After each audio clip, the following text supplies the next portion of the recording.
छोट्या फ्रेंड्ससोबत आज आपण फ्रेंडशिप डे सेलिब्रेट करतो आहे. खरं तर मैत्री ही कुठल्या वयातही खासच असते, मात्र स्कूलमधली मैत्री ही वेगळी असते आणि त्यांच्यामधला जो कमालीचा उत्साह असतो तो आपल्याला इथे पण दिसून येतो. फक्त फ्रेंडशिप बेल्ट हवा आहे आणि कोणीतरी आपल्या जवळची खास व्यक्ती हवी, बस आपली मैत्री झाली. आणि आता कोकण सात लाईव्हच्या संपादिका देवयानी वरसकर त्यासुद्धा तो माहोल अनुभवत आहेत आणि मगाचपासून आपण बघतोय बरेच फ्रेंडशिप बेल्ट बांधलेले आहेत त्यांनी. ही सगळी मुलं आपल्यासोबत आहेत, त्यांच्याचकडून विचारूया त्यांचा फ्रेंडशिप डे कसा त्यांनी सेलिब्रेट केला. तू काय सांगशील, तुझं नाव काय? सानवी. बरं, फ्रेंडशिप डे तू सेलिब्रेट केला? हो. कोण आहे तुझी बेस्ट फ्रेंड? निधी. कोण आहे ती? तिला तू बांधलास तिला फ्रेंडशिप बेल्ट? हो.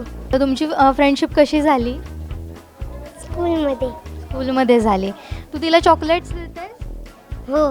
तिने तुला दिले? हो. ओके. जास्त मस्तीखोर कोण आहे, ती आहे की तू आहेस? दोन्ही. बघ ती काय सांगते, बघ तू आहेस मस्तीखोर तिचं म्हणणं. दोघंही. बरं, आणि कोणी सेलिब्रेट केला? कोणी कोणी?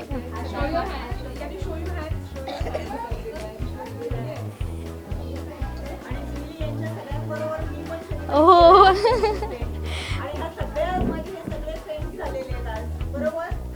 म्हणजे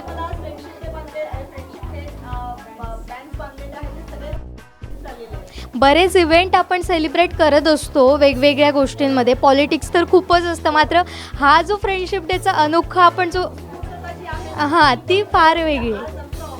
वेगळं चैतन्य आलेलं आहे. आज फ्रेंडशिप डे जरी ह्यांनी आपल्याबरोबर सेलिब्रेट केला तरी त्यांच्यामधले म्हणजे त्यांच्यापैकी अनेक जणांना आपण विचारलं तर प्रत्येकाने हात वर केला की होय मी उद्या पत्रकार होणार आहे म्हणून.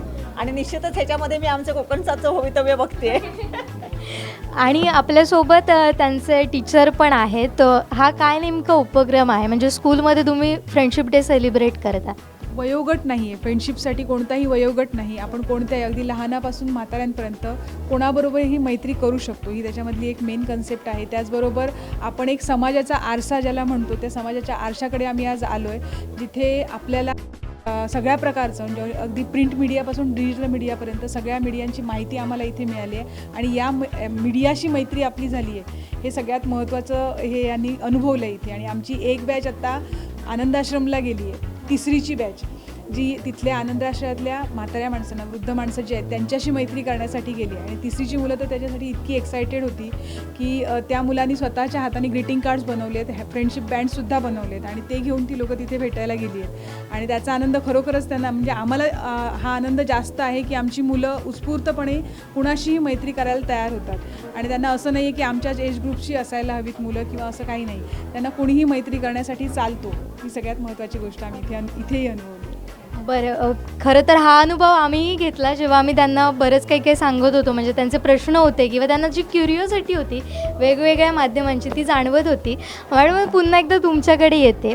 एक वेगळा अनुभव असतो, म्हणजे पत्रकारितेत बरेच इव्हेंट आपण करतो, मात्र हा जो खास इव्हेंट होता म्हणजे छोट्या दोस्तांसोबत आपली झालेली मैत्री, काय वाटतं तुम्हाला आणि काय एक माहोल आहे? कसं आहे माहिती आहे, ही लहान मुलं असतात ना, ती देवाकडची फुलं असं नेहमीच बोललं जाते. आणि त्यांच्याकडे जी निरागसता आहे ना ती कोणाचकडे आहे. त्यांनी निरागसतेने ज्या विचारलेले प्रश्न असतात ते खरंच खूप महत्त्वाचे असतात, परंतु त्याच्यामधून त्यांच्या क्युरिओसिटीचं आपण जेव्हा त्यांच्या प्रश्नांचे जेव्हा उत्तर देतो आणि त्यांच्या चेहऱ्यावरचा जेव्हा आनंद बघतो तेव्हा खरंच एक वेगळं समाधान आपल्याला मिळते. आणि आज मी ही जी मुलं आलेली आहे त्या प्रत्येकाच्या चेहऱ्यावरती बघते एक वेगळं तेज आणि वेगळा आनंद आहे की आपण पेपर किंवा आपण टी व्हीवरती कसे दिसतो हे त्याचं कामकाज कसं चालते हे बघितल्याचा एक वेगळा आनंद ह्या सगळ्या मुलांच्या चेहऱ्यावरती दिसतोय. आणि सुदैवाने आज फ्रेंडशिप डेच्या निमित्ताने त्यांनी जे काही बँड्स बांधलेले आहेत आपल्या सगळ्यांनाच, ती एक वेगळीच ऊर्जा आपल्याला देऊन गेली आहे. म्हणजे आपण सुद्धा ते कुठेतरी त्या 4वी-5वीच्या मुलांमध्ये गेल्यासारखं मला तरी आज वाटायला लागलं. खरंच खूप छान वाटलं सगळ्यांशी मिळून आणि सगळ्यांना भेटून. तर तुम्हा सगळ्यांना टीम कोकण सात लाईव्हच्या वतीनं खूप साऱ्या फ्रेंडशिप डेच्या शुभेच्छा. Happy friendship day.